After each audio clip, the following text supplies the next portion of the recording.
I wanted to tell you a little story first. Something that happened at one of the, I think it must have been the '89 Kumbh Mela in Allahabad.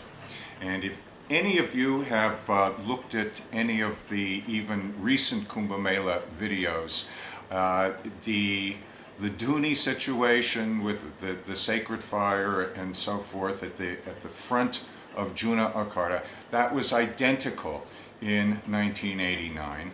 But in '89, two of my gurus were still alive and very much in charge of that first Dhuni. At that first Dhuni, that was actually the Dhuni of Arjun Puriji Maharaj, who was my Siddh Guru. At the time, in 1989, he was, most people believed him well over 100 years old. He was sitting on one of the wooden takats, asanas, as it were, at the edge of the Dhuni. And he always sat there alone because, after all, there was nobody or hardly anybody in the Akhada among all the sadhus and yogis that were his age, had his kind of authority and his kind of experience. He would narrate to me stories about when he was in the Kumbh Mela in the 19th century.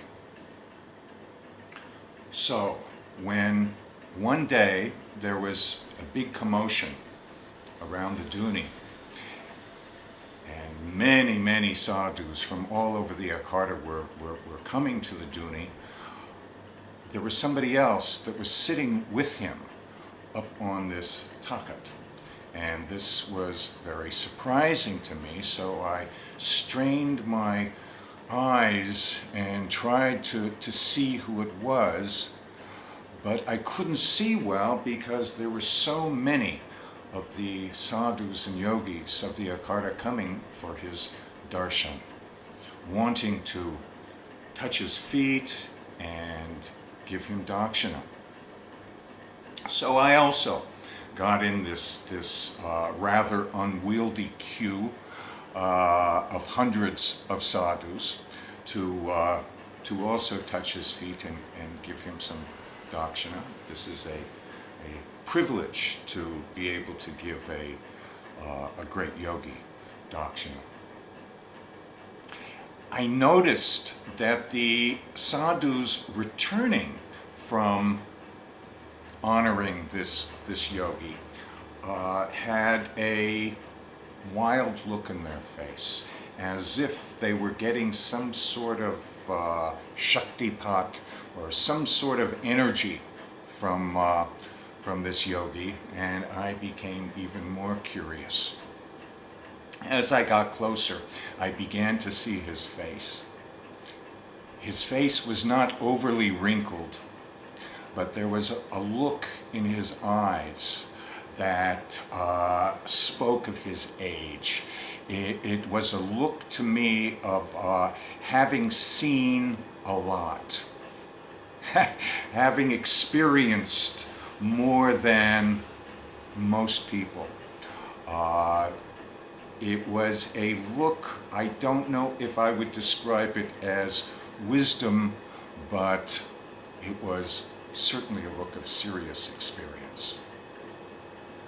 So I got closer and closer to being able to meet this great yogi. And finally, I got up to the front. I had 11 rupees in my hand, and when I went to touch his feet, the money just fell out of my hands because what I saw completely shocked me. He didn't have feet of a human being. He had the cleft feet of a goat. And I touched them, And it seemed like the world stood still for a moment. The blood in my veins, the marrow in my bones froze. I had never seen anything like this, never considered the possibility of something like this. And there was something about that experience that really changed my world. It changed the way I saw a lot of things. It certainly changed the way that I thought of a yogi.